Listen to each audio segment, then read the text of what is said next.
to this brief Bible dive with Beautiful Savior Lutheran Church in Bloomfield Hills, Michigan, and with me, Pastor Nick. We're in a series of brief Bible dives where we're summarizing books of the Bible so that you can get quick understandings of each of the messages and why those books matter. Today we're talking about the book of Exodus. And as we do that, we're going to ask ourselves a life application question. In what ways has God been faithful to me despite my own unfaithfulness to God? In what ways has God been faithful to me despite my own unfaithfulness to God? In the book of Genesis, throughout the Bible actually, many times God has intervened on behalf of the people. Many times God intervened on behalf of the Jewish people in the book of Exodus, God's chosen people, to save them, to redirect them, to teach them, to do many things for them. But the defining moment that solidified them as a people was the Exodus from Egypt. This book, Exodus, tells the grand story of the formation of the Jewish people. Actually, to be a little more accurate, we should probably use the phrase the Hebrew people rather than the Jewish people, since that really is the term mostly used throughout the book. Throughout this grand adventure from slavery in Egypt, through the wilderness and formation experience, and to the final arrival at the promised land. Like the brief Bible dive I did about the book of Genesis, there is no way to do justice to all the nuance and all the deep meaning contained in this book in a very brief review or overview. However, if you do want more information, we've done other brief Bible dives, and they're here on our YouTube channel, and you can find things specifically focusing on the life of Moses and a little more descriptive stuff on this escape from slavery and traveling through the wilderness. That will help you learn more. But in regard to the book of Exodus, we encounter the Hebrew people as they are enslaved, when they are enslaved in Egypt. Now, this could seem surprising after the end of the book of Genesis, when Joseph, a Hebrew, was second in command of all of Egypt, so second in command only to the Pharaoh himself. But as we learn in the book of Genesis, a Pharaoh arose who did not know Joseph. Now, there was a span of hundreds and hundreds of years between the end of Genesis and the beginning of Exodus. So, of course, many pharaohs arose who had never met Joseph. But what this phrase means, that a pharaoh arose who did not know Joseph, well, it means that there was this pharaoh who didn't know Joseph's story, or really held no affinity to Joseph's people and to the history about Joseph.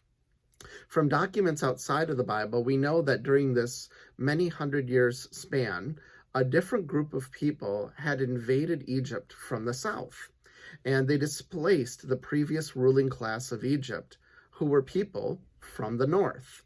And since the Hebrews descended from Abraham and Sarah, and really from the north as well, there was probably an affinity between the northerners, the northern Egyptians, and God's chosen people.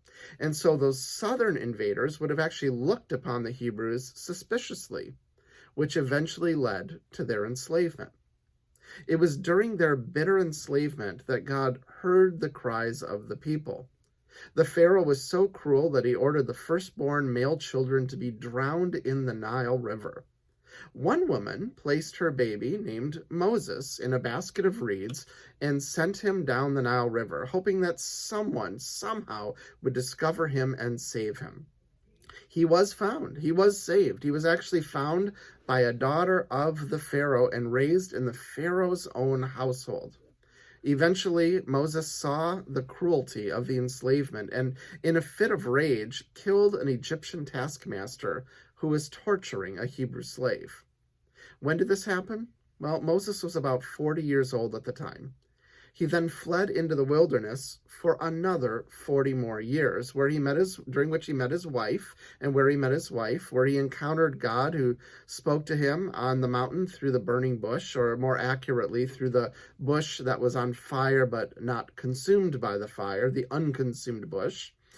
God called Moses then to go back and confront the Pharaoh, who, by the way, is never named in the book of Exodus, even though traditionally people believe it was Ramses II. So he was to go back and confront the Pharaoh and demand that the Pharaoh release the slaves. Moses returned, didn't work completely alone. He worked actually with his brother Aaron, who would actually be a spokesperson with Moses. Aaron would become actually the first high priest of the Jewish people, or the Hebrew people, and he would be the one that would help confront with Moses to confront the Pharaoh. And the reason Moses actually worked with Aaron is because, as the scriptures tell us, Moses had a speech impediment. Now let's think about this. We remember that God does not call people because of the things the world would normally suggest. God calls people simply because God calls people and sees something in their heart. So God called Moses, a man with a speech impediment, to be God's spokesperson to the most powerful person on the planet. Moses, of course, was being wise and brought along his brother Aaron, who could do a lot of the talking with him and for him. Well, together they conveyed God's demand. Let my people go. Let my people go. And Pharaoh refused, and even hardened the work of the slaves as Pharaoh's own heart hardened toward them. Finally, after the 10 plagues that God sent upon Egypt for the Pharaoh's consistent refusal, including the 10th plague that took the life of the firstborn of humans and of even firstborn of animals, except the firstborn of the Hebrew people, because of their sacrifice of the Passover lamb and the blood they placed up on the doorposts. This actually gave rise to the festival being named the Passover, since the angel passed over the Hebrew households and did not take their firstborn. It was at that point that Pharaoh finally freed the slaves. And so the slaves then departed, and actually when the slaves departed, they even took with themselves many of the valuables of the Egyptian oppressors. The Pharaoh then had a change of heart again and sent the Egyptian army, the powerful Egyptian army, to recapture those Hebrew slaves. These slaves then passed through the Sea of Reeds. Note, not the Red Sea, but the Sea of Reeds, connected to this Red Sea, but Sea of Reeds is how it's stated in the original Hebrew. And they walked across it as if on dry land.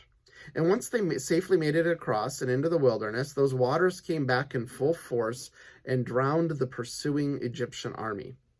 The Hebrew people then went to Mount Sinai with Moses to receive the law from God, followed by an immediate walk to the promised land. There was eventually an ancient version, there was actually an ancient version of a highway at the time between Egypt and Canaan, where the promised land was. But the people became afraid as they kind of went up this route. They, of course, didn't want any more Egyptians to find them, but they became afraid and they repeatedly lost their trust in God. God then decided that the people needed to be formed into more of a stronger people. I mean, after all, they had been slaves, and what do oppressors do? Oppressors work hard to wipe an identity from slaves and all those they oppress. So then the people wandered through the wilderness for 40 years, learning to trust God, although messing up quite a few times as they did this. They eventually reached the edge of the promised land at the Jordan River. Moses, at 120 years old, was not permitted to enter the promised land due to some things that he had done. And so shortly after his brother Aaron died, Moses went up Mount Nebo, viewed the promised land without entering it, and then died there himself. The Hebrew people had a period of mourning, and then they would cross over to the promised land under the leadership of Joshua. And a point that most people actually miss in this whole story, for Exodus all the way through Deuteronomy, something people often miss is that the Jordan River also was divided, just like the Sea of Reeds, and so the people crossed once again on dry land. This epic story tells about how God was faithful to God's own people despite the people's lack of faithfulness. With that being said, we once again come back to that life application question. In what ways has God been faithful to me despite my own unfaithfulness to God? In what ways has God been faithful to me despite my own unfaithfulness to God? So that's the book of Exodus in a nutshell. To learn more about our congregation, Beautiful Savior in Bloomfield Hills, our website is bs lcmi.org. We'd love for you to share the video, to like it, and of course to subscribe to the YouTube channel. Now go out and love God and love your neighbors.